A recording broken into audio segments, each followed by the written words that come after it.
Eastern Front, winter of 1942. Night pressed down hard on the frozen ground, swallowing sound and distance alike. Snow clung to ruined walls and shallow trenches, turning every movement into a slow, deliberate effort. Visibility was measured in meters. Rifles felt long and awkward in the dark. Gunfire, when it came, was brief and dangerous to answer. A German infantryman moved forward cautiously, one hand tight on a wooden handle rather than a rifle stock. The object was small, folded, ordinary in daylight. In the dark, it was something else entirely. The Klappspaten. Issued to every soldier, it had dug trenches, scraped frozen earth, and built cover under fire. But here, in the narrow space between collapsed buildings and shell holes, it served another purpose. There was no room to aim, no time to reload. Silence mattered more than range. The encounter was over in seconds. No shout, no shot. Just breath, movement, and weight. When it ended, the shovel was folded again, returned to its place as if nothing had happened. Later, far from the front, Americans would copy the folding shovel, admiring its practicality, its compact design. German soldiers heard this with quiet disbelief, because they knew something that manuals never recorded. The Klappspaten was not just a tool, and what it had been used for in the dark was something no blueprint could ever explain. Why the Klappspaten existed, and why German soldiers treated it differently. To understand why the Klappspaten became something far darker than a digging tool, it is necessary to understand the world German infantry were trained to survive in. The German army entered the Second World War with an expectation that combat would be close, exhausting, and unforgiving. This was not theory, it was memory. German infantry doctrine had been shaped by the First World War, where trenches, shell holes, and ruined villages consumed entire armies. German planners knew that modern firepower forced soldiers into the ground. Survival depended on digging quickly, silently, and often under fire. Every soldier, regardless of role, was expected to carry a tool that could turn open ground into protection within minutes. The Klappspaten was designed for that purpose. Unlike earlier straight-handled shovels, the German folding spade was compact, durable, and balanced. Its steel blade could lock into position, creating a rigid edge capable of cutting through frozen soil, roots, and rubble. It fit easily on a soldier's belt. It could be deployed with one hand. It did not rattle. It did not shine. These qualities were intentional. German infantry training emphasized self-sufficiency at the smallest unit level. Squads were expected to entrench quickly without waiting for engineers. Defensive positions were improvised constantly. Foxholes were dug at night. Firing positions were scraped into rubble under artillery fire. The Klappspaten was used more often than many weapons because it kept soldiers alive long enough to use those weapons. But doctrine never survives first contact with reality unchanged. As the war expanded eastward, German infantry encountered conditions that stripped combat down to its most primitive form. On the Eastern Front, distances collapsed. Forests, villages, trenches, and ruins forced fighting into arm's reach. Night engagements became common. Ammunition shortages, frozen weapons, and damaged rifles turned doctrine into improvisation. This was where the Klappspaten crossed an unspoken boundary. German soldiers were not taught to use the shovel as a weapon. There were no manuals describing it, no instructors demonstrating techniques. What happened emerged organically through necessity and proximity. In narrow trenches, inside collapsed buildings, during night patrols where firing a rifle would reveal position instantly, soldiers reached for what they already held. The Klappspaten was always there. It was already in hand while digging. It did not require raising a rifle. It made no flash, no report. In the dark, it became an extension of the arm rather than a firearm. Veterans later described it not with pride but with matter-of-fact clarity. It was used when there was no other choice. The Eastern Front accelerated this reality. Fighting in places like Stalingrad reduced combat to rooms, stairwells, and cellars. Rifles were too long, machine pistols jammed with debris, grenades were dangerous to throw in confined spaces. Silence became survival. German and Soviet soldiers often encountered each other suddenly, separated by meters rather than distance. In such moments, training gave way to instinct. The Klappspaten's weight and sharpened edge made it brutally effective at close range. It required no ammunition, it functioned regardless of weather. It did not betray position. German soldiers did not discuss it openly, but its use spread through observation rather than instruction. This was not unique to Germany. All armies adapt in close combat. But the German experience was shaped by environment and expectation. German infantry were conditioned to endure static fighting, to hold ground, to survive nights without relief. The shovel, already central to survival, naturally became central to last resort combat. What made the Klappspaten different was not design intent, but cultural proximity. It was always present, always carried, always trusted. By contrast, American infantry entered the war with different expectations. U.S. doctrine emphasized mobility, firepower, and combined arms. American soldiers were less likely to be isolated in static trench warfare for extended periods.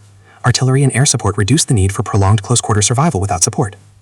When Americans encountered the German folding shovel, they saw its utility immediately. It was superior to their own entrenching tools in design and portability. Reports praised its compactness and durability. It was copied for practical reasons. What Americans did not copy was the environment that gave the Klappspaten its darker role. They did not face years of attritional trench fighting in frozen ground. They did not fight continuous night actions in shattered cities without relief. Their doctrine and logistics reduced the likelihood that a soldier would need to rely on a shovel as anything other than a tool.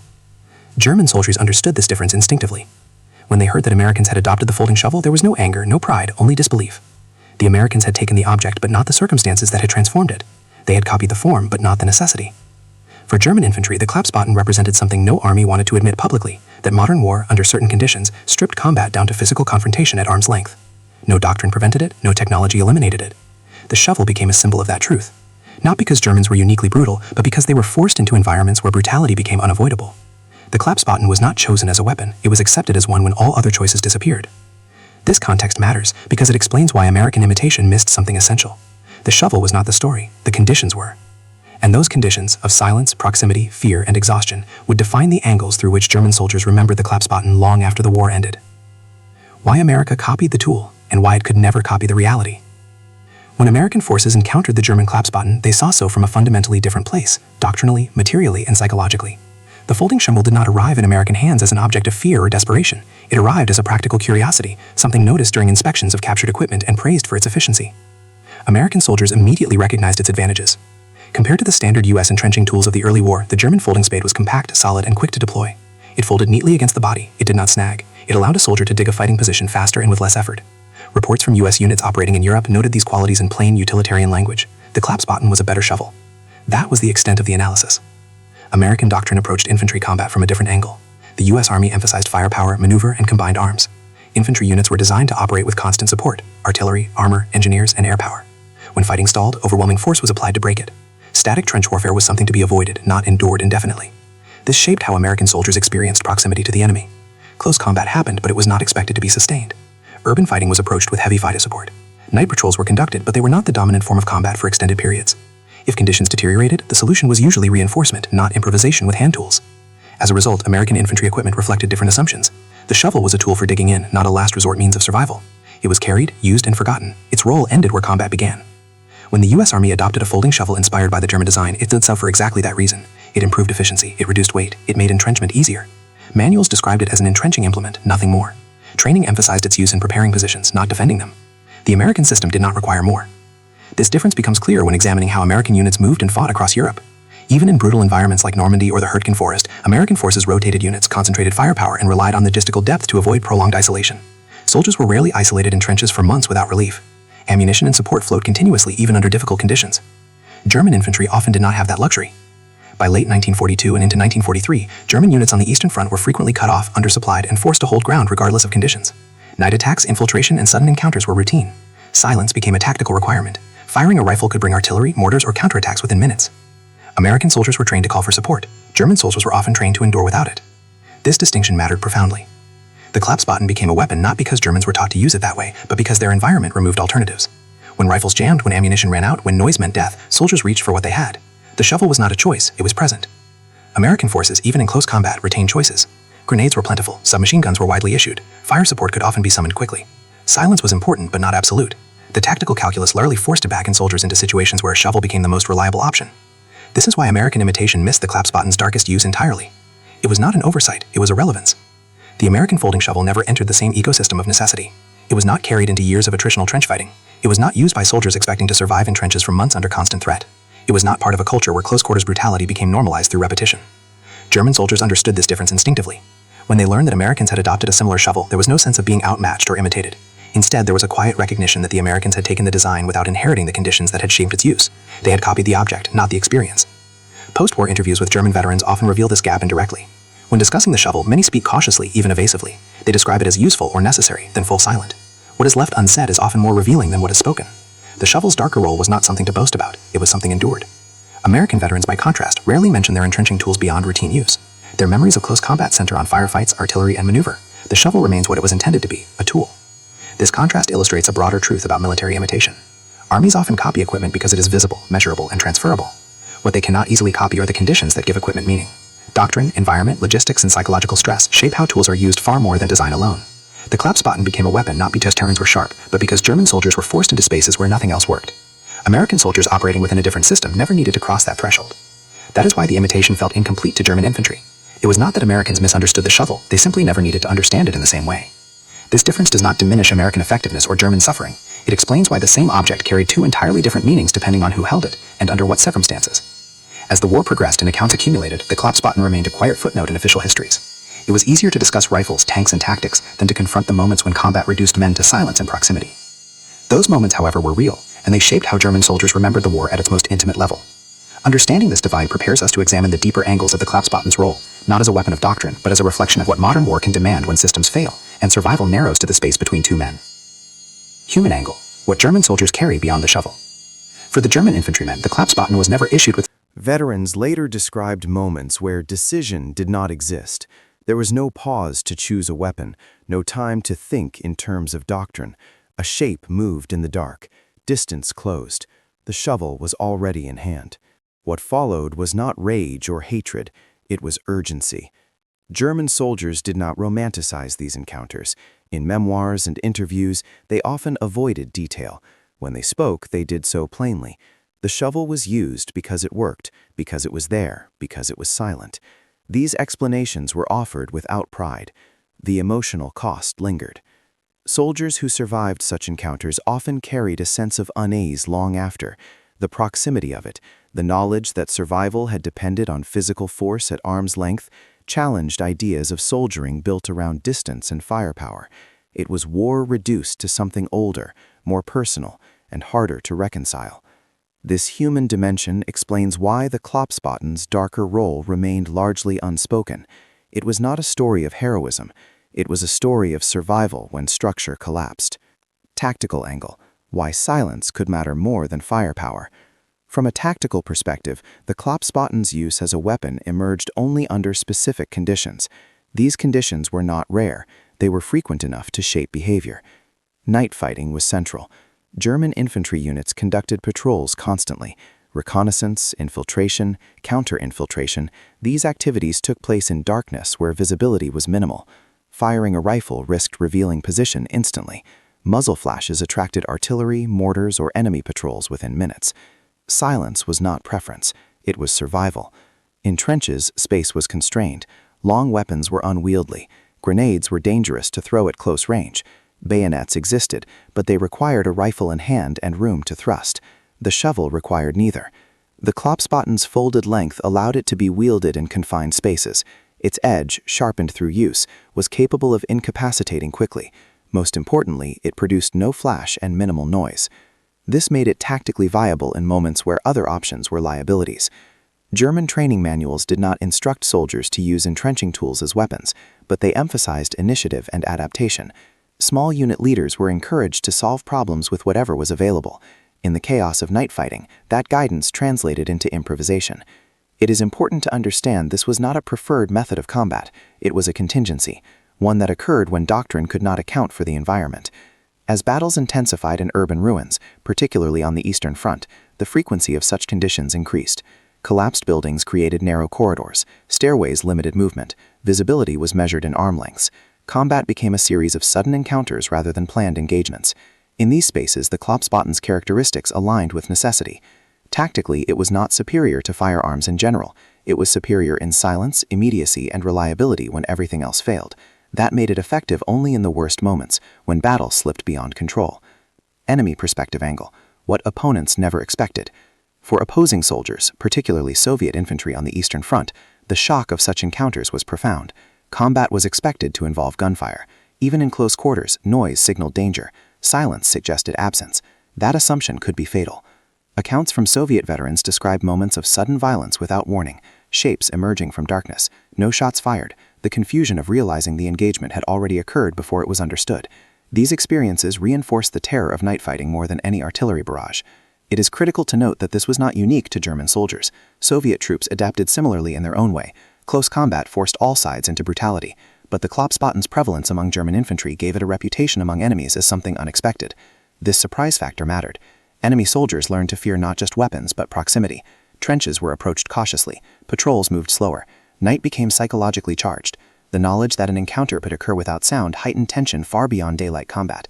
American forces, encountering German units primarily in Western Europe, experienced this dynamic far less frequently. Their operational environment, combined with overwhelming support, reduced the prevalence of silent, isolated encounters. As a result, American soldiers rarely faced the Klappspaten in its darkest role. This absence shaped American understanding. To American observers, the Klappspaten was simply an efficient tool. To German soldiers and their enemies on the Eastern Front, it was a symbol of how close war could come. These differing perspectives explain why American imitation lacked context. The tool was copied, the conditions were not. Together, these angles, human, tactical, and enemy perspective, reveal why the Klappspaten's role cannot be separated from the environment that produced it. It was not a weapon chosen by doctrine, but one forced by circumstance. And as the war continued, these circumstances would intensify, pushing soldiers further into the margins where tools became weapons and survival replaced strategy. Psychological angle, when distance disappeared. Modern war is often imagined as distance, rifles firing across fields, artillery falling from unseen guns, aircraft striking from the sky. German soldiers understood this version of war well. They trained for it, they expected it, but the conditions that made the Klappspaten necessary erased distance entirely. In close combat, as actually at night, the psychological experience of fighting changed fundamentally. There was no time for anticipation, no buildup of noise, no warning shot. Encounters happened suddenly, at arm's length, often between men who had not even fully seen each other's faces. The absence of sound made these moments more unsettling than loud firefights. Silence removed structure, it stripped combat of rhythm. Veterans described this kind of fighting as disorienting rather than terrifying. Fear came later. In the moment there was only reaction. Training mattered less than instinct. The body acted before the mind could process what was happening. The Klappspaten became part of that instinctive response. Because it was carried constantly, because it was already in hand during digging or movement, it required no decision to use. Soldiers did not think in terms of weapon choice. They acted with what was immediately available. Afterwards, many struggled to articulate what had happened. This psychological compression, the collapse of time and thought into pure action, left lasting effects. Soldiers who survived such encounters often remembered them with unusual clarity or complete absence of detail. Some recalled only fragments, others avoided the subject entirely. What made these moments especially difficult to process was their intimacy. Gunfire allowed distance, even when deadly. A shovel did not. The physical proximity forced recognition of the enemy as a human presence rather than a target. This recognition did not stop action, but it complicated memory. Germans framed these encounters as victories. They framed them as necessities. The language they used was flat, almost administrative. Emotion was muted, not because it was absent, but because it was unresolved. This psychological burden helps explain why the Klappspaten's darkest use remained largely unspoken. It represented moments where war violated the expectation of distance and control, moments that were hard to integrate into narratives of duty or honor. Moral angle, when survival narrowed choices. War compresses morality under pressure, and close combat compresses it further. German soldiers who used the Klappspaten as a weapon did not do so out of cruelty or ideology. They did so because alternatives disappeared. In these moments, moral reasoning did not vanish, but it narrowed. This distinction matters because it strips away the assumptions often imposed later by observers. The Klappspaten was not a symbol of savagery, it was a symptom of constraint. German soldiers were not unique in facing this moral compression. All armies experience it when systems fail, but the environments German infantry endured, extended trench warfare, Ruin, constant night fighting, produced these conditions more frequently. The shovel's use as a weapon was never celebrated, it was never institutionalized, it was tolerated by silence. That silence extended upward. Officers did not encourage it, they did not forbid it either. To do either would have required acknowledging the reality of such encounters. Instead, leadership focused on outcomes rather than methods. This pattern is current in prolonged conflicts. When conditions force behavior outside doctrine, institutions often respond by narrowing their gaze. They measure results and ignore methods. American leadership did not face the same dilemma. Because American units rarely encountered sustained conditions that forced such improvisation, there was no need for silence. Equipment used aligned with doctrine. Shovels remained tools. Close combat was violent, but it occurred within expected frameworks supported by firepower. This difference reinforced the divide in perception. To American observers, the Klappspaten was a clever piece of equipment. To German soldiers and their enemies on the Eastern Front, it was something else entirely, something that existed in a space leadership neither sanctioned nor prohibited. This explains why American imitation felt incomplete. It addressed design without addressing experience. It replicated form without confronting necessity. The angles explored here, psychological, moral, and leadership, reveal why the Klappspaten's darkest use resisted formal explanation. It lived in the margins of war, where systems frayed and survival narrowed choices. These margins expanded as the war intensified, culminating in moments where doctrine collapsed entirely, and combat became raw, immediate, and unforgiving. Those moments would define the turning point of this story, not because they changed the course of the war, but because they revealed what war demanded when everything else failed. The turning point in the story of the Klappspaten did not arrive with an order, a new weapon, or a change in strategy. It arrived quietly in places where command influence weakened, and combat stripped itself down to immediacy. It emerged when doctrine stopped offering solutions, and survival began dictating behavior. By 1942, this moment had become increasingly common. On the Eastern Front, German infantry units found themselves locked into battles that defied planning. The front lines were unstable, often undefined. Trenches shifted overnight. Villages changed hands repeatedly. Forests swallowed patrols. Snow, mud, and rubble erased visibility and distorted sound. Engagements rarely followed the clean lines described in manuals. Night hiding became constant. German infantry units conducted patrols not just to gather intelligence, but to prevent infiltration. Soviet units did the same. Both sides probed, withdrew, and returned. The distance between enemy lines often collapsed to a few meters. In these conditions, a single rifle shot could trigger artillery barrages or reveal a unit's position for hours. Fire discipline became absolute. German soldiers were trained to hold fire at night unless necessary.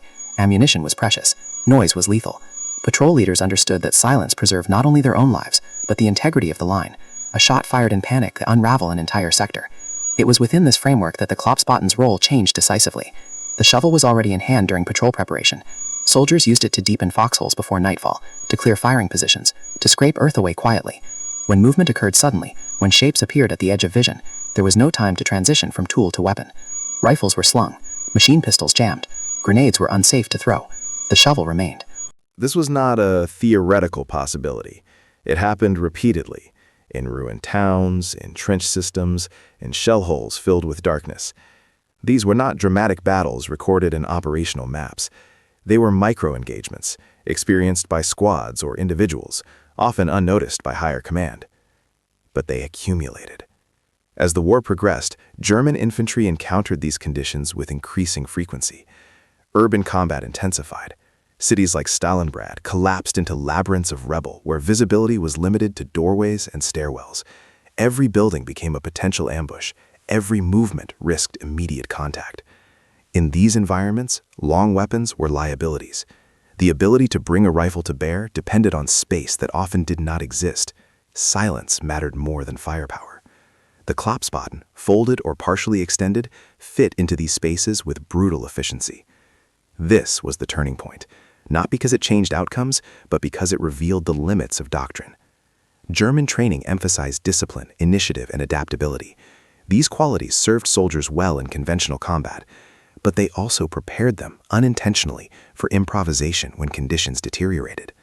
Officers rarely witnessed these encounters directly. Patrols went out, some returned, others did not. Reports were brief, factual, and incomplete. There was no incentive to describe details that could not be codified or addressed. The absence of instruction became its own form of permission. Soldiers learned from observation, from whispers, from the knowledge that certain actions ensured survival in specific circumstances. The Klappspaten's use spread not through orders, but through necessity. Opposing soldiers sensed this shift immediately. Soviet infantrymen learned to fear silence more than noise. Night became a time of heightened tension rather than relief. Trenches were approached cautiously, movement slowed. The psychological strain of not knowing whether contact would announce itself through sound or arrive without warning altered behavior on both sides. These conditions intensified during prolonged engagements. By 1943, German infantry were often under strength, undersupplied, and overextended. Relief was uncertain.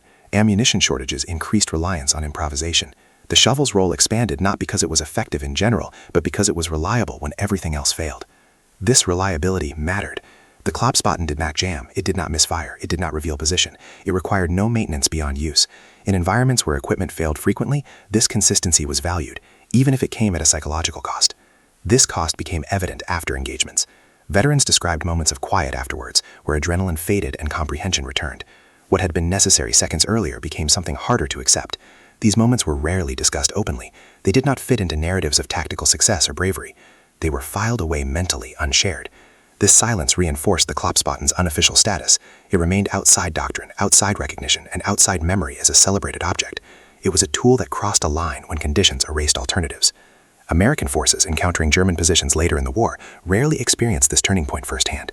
Their operational environment differed. Even in close combat, American units relied heavily on overwhelming firepower. Urban areas were reduced systematically. Artillery preceded advances. Night engagements occurred, but they were not the dominant form of sustained combat. As a result, American soldiers rarely faced conditions where silence was the only survival mechanism. When they encountered the German folding shovel, they saw design excellence. They admired its compactness and utility. They adopted it as a tool. The turning point that transformed it into something else remained invisible. German soldiers understood this divide. They knew the shovel's darker use was inseparable from the environment that produced it. They also knew that environment was not universal. When Americans copied the shovel, German soldiers did not feel misunderstood. They felt unheard, because what the shovel represented was not design, but breakdown. The breakdown of distance, the breakdown of doctrine, the breakdown of control. This was the true climax of the Klappspaten story, not a single battle, but a realization repeated across countless nights, that modern war, when pushed to its limits, demanded actions no manual could prepare a soldier for, and once that realization took hold, there was no turning back. The shovel returned to its place on the belt after each encounter, folded and silent, but it carried with it the knowledge that survival sometimes required crossing boundaries that could never be fully explained. That knowledge would shape how German soldiers remembered the war long after it ended, and how they reacted when others spoke casually of copying the tool without understanding the circumstances that had given it its darkest meaning. The second phase of this turning point unfolded far from the trenches where the Klappspaten's darkest role had emerged. It took shape in rear areas, testing grounds and supply depots, places where equipment was evaluated by function rather than necessity. This was where American forces encountered the German folding shovel, not as a symbol of survival, but as an object to be studied. Captured equipment was examined methodically. American intelligence teams collected German infantry gear throughout the European theater. Weapons were cataloged, uniforms were assessed, tools were inspected. The Klappspaten stood out immediately for its simplicity and practicality. Reports praised its compactness and speed of deployment. Compared to the American entrenching tools then in use, it was clearly superior in design. The conclusion was straightforward. This was a better shovel. The U.S. Army moved quickly to incorporate similar features into its own equipment. Folding and trenching tools were redesigned, production lines adjusted, manuals updated. The process reflected the American approach to war: identify what works, standardize it, and deploy it at scale. What was absent from this process was context. American analysts evaluated the shovel within the framework of engineering and efficiency. They did not and could not evaluate the lived conditions that had transformed it into something else. There were no reports to read, no official German doctrine to analyze, no captured manuals explaining its use beyond digging. German soldiers had never written those instructions down. This absence created a quiet disconnect. Americans believed they had understood the tool fully because they had understood its design. German soldiers knew that design was only part of the story. The rest existed only in experience. This difference became visible in how the shovel was discussed. In American accounts, the folding shovel appears as a footnote, an example of German engineering worth copying. In German veteran accounts, it appears obliquely, often surrounded by pauses or changes in subject. When mentioned directly, it is framed as necessary or useful, words that conceal more than they reveal. The turning point here was not tactical, it was interpretive. American forces believed they had understood the lesson. German soldiers recognized that the lesson had been misread, not because Americans were careless, but because their war had not forced the same adaptations. This realization deepened as German prisoners of war encountered American units. In PO camps and temporary holding areas, conversations occurred quietly. Germans observed American equipment. They saw the folding shovels. They recognized the similarity. Some found it ironic, others found it unsettling. To German soldiers, the sight of an American carrying a folding shovel without the experiences that had shaped its use underscored a fundamental difference between the two armies. The Americans had tools supported by systems. The Germans had tools shaped by collapse. This was not a judgment of effectiveness. It was an observation of conditions. American soldiers, even when fighting in difficult terrain, rarely lacked support for long. Artillery could be called. Units rotated. Supply lines functioned. When situations deteriorated, they were usually corrected through reinforcement rather than endurance. German soldiers, especially in the later years of the war, often endured conditions without correction. They adapted because they had no alternative. This explanation why the Klappspaten's darkest role never transferred across armies. The shovel did not become a weapon because of national character or training. It became a weapon because German soldiers were repeatedly forced into environments where doctrine dissolved and silence mattered more than firepower. American soldiers, operating within a system designed to prevent such collapse, never needed to cross that boundary. As a result, the shovel remained what it was meant to be.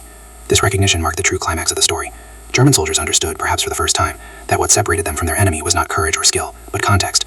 The Americans had copied the object, but not the circumstances. They had taken the visible solution without inheriting the invisible problem. This understanding carried a strange emotional weight. There was no pride in it, no resentment, only a quiet acknowledgement that the war had forced German soldiers into spaces others never entered. The shovel symbolized those spaces, dark, silent, and close. As the war drew towards its end, this gap widened further. German infantry fought increasingly desperate actions. American forces advanced with growing confidence and overwhelming support. Equipment on both sides improved, but the underlying systems diverged further. The Klappspaten story hostilized this divergence. It began as a tool of preparation. It became a means of survival. It ended as a misunderstood artifact. For German soldiers, this arc was obvious. For Americans, it remained largely invisible.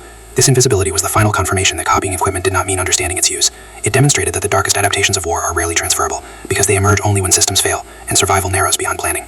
The turning point then was not when the shovel was first used as a weapon, but when it was copied without its meaning. That moment revealed the deepest divide between armies, not in technology, but in experience, and it set the stage for the aftermath, where the Klappspaten would fade from official memory while remaining vivid in the private recollections of those who depended on it when nothing else remained. What survived after the fighting ended? When the fighting finally moved on and positions changed hands, the Klappspaten did not disappear. It returned to its original purpose quietly, as if nothing had happened. Trenches were dug again, foxholes were scraped into new ground, rubble was cleared.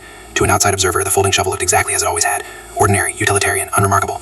For German soldiers who had lived through the worst conditions of the war, it was anything but ordinary. The aftermath of those close encounters did not announce itself immediately. There were no official reports, no medals awarded, no after-action reviews that captured what had happened in the dark.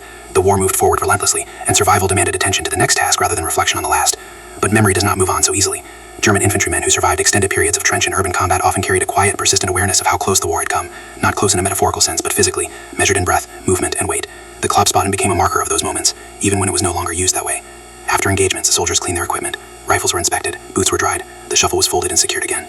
This routine mattered. It restored order where chaos had briefly taken over. Folding the shovel back into its place was not symbolic in intent, but it became symbolic in memory, a return from necessity to normalcy. As the war dragged on and Germany's situation worsened, these experiences multiplied. Units were shattered and reconstituted, fed veterans replacements who had no context for what had already happened. The older soldiers rarely explained. There was no language for it that felt appropriate. New men learned from observation just as earlier soldiers had. This continuity preserved the behavior without preserving the story. By late 1944, German army was fighting a defensive war on all fronts. Conditions deteriorated rapidly. Supply shortages, exhaustion, and constant pressure pushed soldiers further into survival mode. Close combat did not disappear. It intensified in certain sectors, but the structure around it weakened further. In this environment, the Klappspaten's role remained unofficial and unspoken. Leadership focused on holding ground and slowing advances. Tactical discussions centered on firepower and maneuver, not the moments when neither applied. Officers understood the realities their men faced, but there was no institutional incentive to document them. War diaries recorded movements and casualties, not the methods of survival that lay outside doctrine. This absence would shape post-war understanding. When the war ended, German soldiers returned to a world eager to categorize and explain. Weapons were analyzed, strategies debated, aircraft and tanks became symbols of the conflict. Infantry tools did not fit easily into these narratives. The Klappspaten was mentioned occasionally as an example of good design. It appeared in museums and collections as a practical artifact of German engineering. Its darker role remained largely invisible to historians who relied on official records. Veterans themselves contributed to this silence. For many, the war was something to be put behind them. Close combat at arm's length was not something they wished to revisit, especially in societies struggling to process defeat, guilt, and reconstruction. When asked about their experiences, veterans often focused on larger events, battles, movements, hardships that could be shared without reopening intimate wounds. The shovel's darkest use did not lend itself to public discussion. When it was mentioned at all, it appeared in passing, stripped of detail, a sentence, a pause, a change of subject. These fragments hinted at experiences that resisted narrative framing. American forces, reviewing the war from the victorious side, encountered the Klappspaten in a completely different context. In U.S. accounts, the folding shovel appears as a clever adaptation worth adopting. It is praised for its design and practicality. It is discussed as a tool that improved efficiency in digging fighting positions. That is where its story ends. American veterans rarely attached emotional weight to their entrenching tools. Their memories of combat focused on firefights, artillery, air support, and movement. The shovel remained peripheral, doing its job without becoming part of identity or memory. This divergence shaped historical understanding. Historians working from Allied sources found no reason to look deeper. German official records offered no guidance. Veteran testimony was guarded. As a result, the Klappspaten's full story remained fragmented, visible only where personal memory intersected with silence. For German soldiers, the aftermath of those encounters often manifested indirectly. Some veterans reported difficulty sleeping in complete darkness.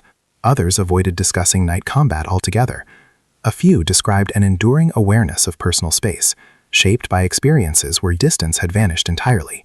These effects were rarely attributed to specific incidents, but they formed part of a broader pattern. The shovel itself became a trigger of memory for some. Seeing one could bring back sensations rather than images, the cold of metal, the feel of weight in the hand, the quiet before movement. These memories were not always conscious. They surfaced unexpectedly, without narrative or explanation. This is why the Klappspaten's darkest role did not become part of post-war mythology. It did not fit the frameworks available for understanding the war. It was neither heroic nor strategic. It was not something armies wished to teach or societies wished to remember. It belonged to a layer of experience that existed beneath doctrine and beyond explanation. Yet its impact endured precisely because of that. The aftermath of the Klappspaten's use was not measured in changed tactics or equipment. It was measured in how soldiers remembered proximity, silence, and necessity. It shaped how they understood the limits of planning and the reality of survival. As years passed, the object itself faded into obscurity, while the experiences it represented remained vivid for those who had lived them. The shovel became an artifact without context, a piece of equipment divorced from the conditions that had given it meaning. This separation set the stage for the final phase of the story, how silence, omission, and misunderstanding ensured that the Klappspaten's darkest use would remain largely invisible to history, even as its physical form lived on in museums and collections. When the war ended, the Klappspaten survived in physical form far more successfully than the story attached to it. Millions of folding shovels remained scattered across Europe, discarded in trenches, stacked in depots, carried home as souvenirs, or collected later by museums. They were cleaned, catalogued, and labeled. They became objects again. What did not survive was context. Post-war military history favored clarity. Battles were mapped, timelines established, weapons categorized by caliber, range, and production numbers. This approach was necessary for understanding the scale of the conflict, but it came with a cost. Experiences that resisted measurement were pushed to the margins. The Klappspaten's darkest use fell squarely into that category. There were no official German documents describing it, no training manuals, no after-action reports. Its role as a weapon existed entirely outside institutional memory. As a result, historians relying on formal sources encountered only the shovel's intended function. It appeared as an efficient entrenching tool, nothing more. German veterans, when interviewed, rarely corrected this impression. Many had little desire to revisit the most intimate moments of the war. Others struggled to articulate experiences that did not fit conventional language. Close combat at arm's length, conducted in silence, left memories that were difficult to narrate without reliving them. Silence became a form of self-preservation. This silence was reinforced by broader post-war dynamics. Germany emerged from the war defeated and morally burdened. Public discourse focused on responsibility, reconstruction, and reckoning. Stories of survival through improvisation did not align easily with these conversations. There was little appetite for discussing the mechanics of close-quarters killing, especially when it offered no redemptive narrative. As a result, the Klappspaten's unofficial role remained buried beneath layers of omission. American military history followed a different path but arrived at a similar outcome. U.S. accounts emphasized technological innovation, combined arms doctrine, and industrial capacity. These themes supported narratives of effectiveness and progress. Equipment was discussed in terms of design improvement and battlefield efficiency. The folding shovel appeared briefly as an example of borrowing good ideas from the enemy. It did not appear as a symbol of desperation. American soldiers had not needed it to be one. Their experiences rarely forced them into the same conditions. As a result, there was no counter-narrative to challenge the utilitarian interpretation. The shovel remained what it was on paper, a tool. Museums reflected this understanding. Exhibits displayed the Klappspaten alongside helmets, canteens, and mess kits. Labels described its folding mechanism and portability. Visitors saw it as an example of clever design. There was no space to convey what it meant in the dark, under pressure, when silence mattered more than doctrine. This absence shaped public memory. Over time, the shovel's darker role became almost impossible to recover with deliberate effort. It existed only in fragments, in veteran memoirs that hinted without explaining, in conversations never recorded, in pauses where words failed. These fragments reveal an important truth about war memory. History does not record everything equally. It preserves what can be categorized, taught, and repeated. It struggles with experiences that are situational, improvisational, and morally ambiguous. The Klappspaten belonged to this latter category. Its use as a weapon did not reflect strategy or ideology. It reflected collapse. It reflected moments when the systems designed to manage violence fell away, leaving individuals to navigate survival alone. That kind of experience resists institutionalization. German leadership during the war had already responded to this problem by looking away. Post-war institutions continued the pattern. Silence extended forward in time, reinforced by discomfort on all sides. Yet the absence of discussion does not mean absence of impact. For veterans who had lived through these moments, the Klappspaten remained a private symbol. It represented not just what they had done, but what the war had demanded of them. It reminded them that beneath grand narratives lay experiences that could never be fully explained or justified. Some veterans spoke of this indirectly, years later. They described the war becoming small. They spoke of moments when everything narrowed to immediate presence. They avoided details but emphasized the feeling of closeness, the intensity of silence, the strangeness of surviving encounters that left no clear memory. These descriptions align closely with what the Klappspaten represented. It was not a weapon chosen, it was a weapon revealed, by environment, exhaustion, and proximity. Its use marked the point where war ceased to resemble doctrine and became something raw and immediate. The fact that this reality remained largely unacknowledged does not diminish its significance. On the contrary, it highlights a recurring pattern in how wars are remembered. Armies remember success. Institutions remember design. Societies remember narratives that can be shared. What is often forgotten are the moments that do not serve any of these purposes. The Klappspaten's darkest use serves no lesson that can be easily taught. It does not demonstrate superior planning or moral clarity. It does not fit neatly into arguments about technology or doctrine. It simply illustrates what happens when humans are forced into spaces where choices disappear. This is why American copying of the shovel felt incomplete to German soldiers. It addressed form without confronting meaning. It preserved the object while erasing the experience that had transformed it. In the years after the war, this gap widened. As time passed, fewer veterans remained to hint at what had happened. Memories faded or faded into silence. The shovel became increasingly abstract, a relic rather than a reminder. Yet understanding the story matters. Not because it changes the outcome of the war, but because it reveals how easily history can overlook the most intimate dimensions of conflict. It reminds us that equipment does not carry meaning on its own. Meaning is imposed by circumstance. The Klappspaten was never meant to be a weapon. It became one when war removed alternatives. It was forgotten as one because history prefers distance. This is the true aftermath of its story, not destruction or victory, but omission. And that omission tells us as much about how wars are remembered as the battles that define them. When historians speak of the Second World War, they often speak in distances: kilometers advanced, tons of bombs dropped, divisions maneuvered, aircraft ranges and gun calibers. These measurements are necessary to understand the scale of the conflict, but they are inadequate for understanding its closeness. The story of the Klappspaten exists in the opposite dimension. It exists where distance collapsed, where doctrine thinned, where survival narrowed to seconds and space to the length of an arm. It exists not in maps or tables, but in the silent spaces beneath official records. The folding shovel was never designed to reveal anything profound about warfare. It was designed to dig, to scrape earth, to create protection where none existed. Its transformation into something darker was not the result of ideology or intent, it was the result of pressure. Pressure applied repeatedly, relentlessly, until systems stopped functioning as intended. German soldiers did not set out to redefine the role of a tool. They were not